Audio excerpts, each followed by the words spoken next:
1974 was an impressive year in film history, producing such classics as The Godfather Part 2, Chinatown, and The Texas Chainsaw Massacre. But it was also the year that moviegoers would be introduced to the lovable dog known as Benji. I feel love all around. Benji is a film that seems to be well appreciated by those who are aware of it, but is often forgotten about. For the most part, no one really talks about it, which is strange because, while not what I consider a masterpiece, it's a fairly decent family film that dog lovers would really enjoy. There is, however, a new Benji film on Netflix, so it's likely to have regained some of its popularity. I have memories of my mom always getting Benji movies out from the library for me and my family to watch.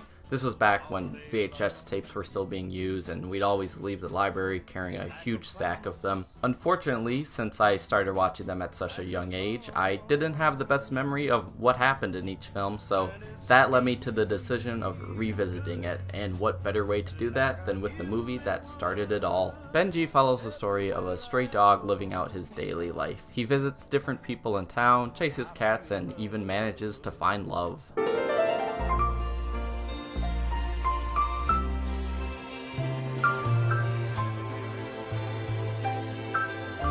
The movie is pretty much two tonally different films that don't seem like they'd mesh very well together, but still manages to somehow find a way. The first half of this movie is just watching Benji play around, living out his daily life. The closest thing to a plot we get is these two kids, Paul and Cindy, that want to adopt Benji, but their dad doesn't like dogs. The second half of this movie is where things get a bit intense.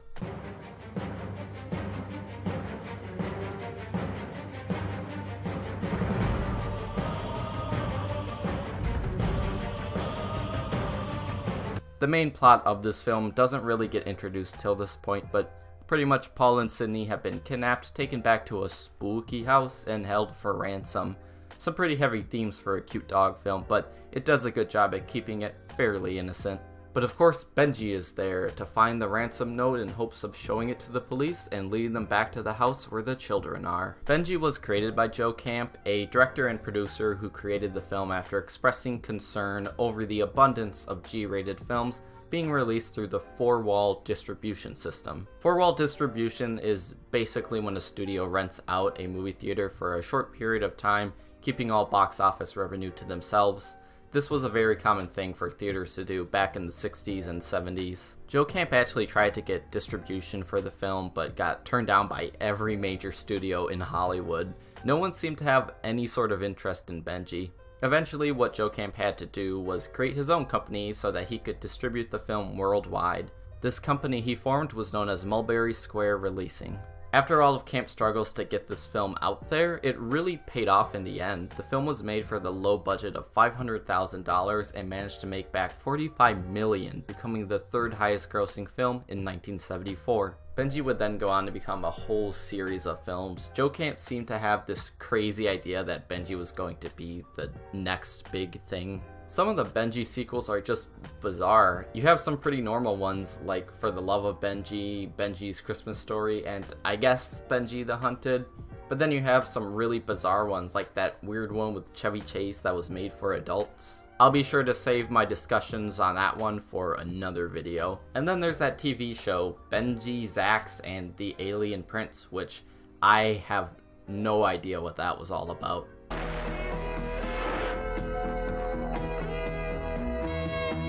Dog, a four-legged mammal indigenous only to this planet, used for chasing balls, fetching newspapers, and that.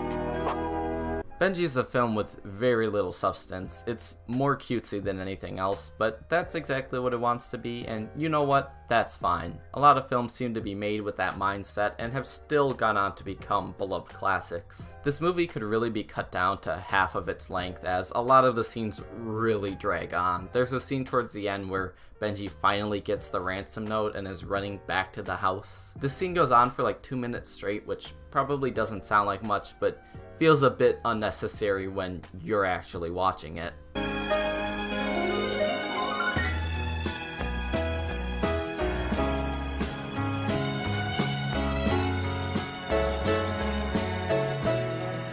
They do, however, manage to pull off a bit of a clever twist when Benji finally gets back to the house and one of the kidnappers is waiting at the house to take the note from him.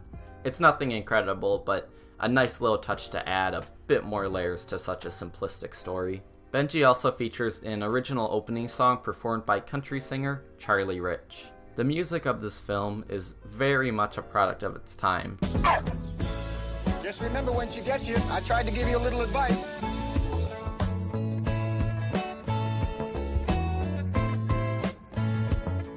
The music they use seems to play on loop a lot, and at first I found it to be a bit overbearing, but I'd have to say that by the end of the film, it had won me over. Also, there's a house in this film that everyone in the movie refers to as haunted. It's not important to the story, but as a fan of horror, I just find the idea kind of fun, even if they don't do anything with it really. Supposedly the house is a bed and breakfast now, located in Texas, so check it out if you have any interest in Benji, I guess. But the real star of this film, and probably the most interesting thing about it, is the dog who portrayed Benji, Higgins.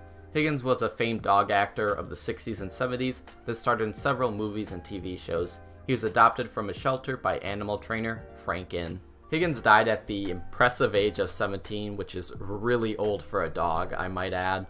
It was only a year after the release of Benji. Inn had a strong bond with the animals he trained, and after their death he had their bodies cremated and saved the ashes in an urn on a mantelpiece. After Higgins' death, his daughter, Benji, took over the role of Benji until her eventual death.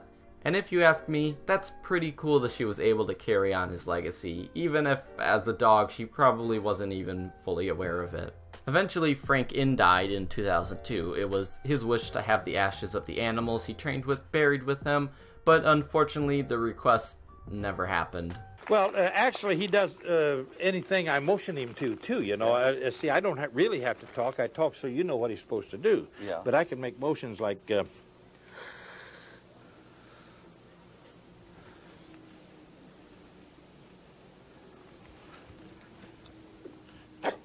See? It's because of people like Frank Inn and dogs like Higgins that Benji was possible.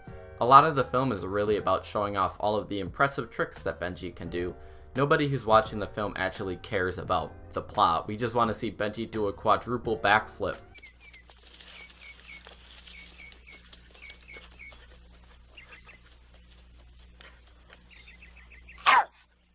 Benji is a little gem of a film that's near impossible to hate. It's nothing groundbreaking, but it's cute and fairly entertaining. It's a film that's exactly what it wants to be. If you're somebody who loves dogs and can easily sit back and enjoy a film such as this without being too critical of it, then Benji is definitely worth a revisit. I thank you all for watching, and I hope to see you all again soon. Goodbye.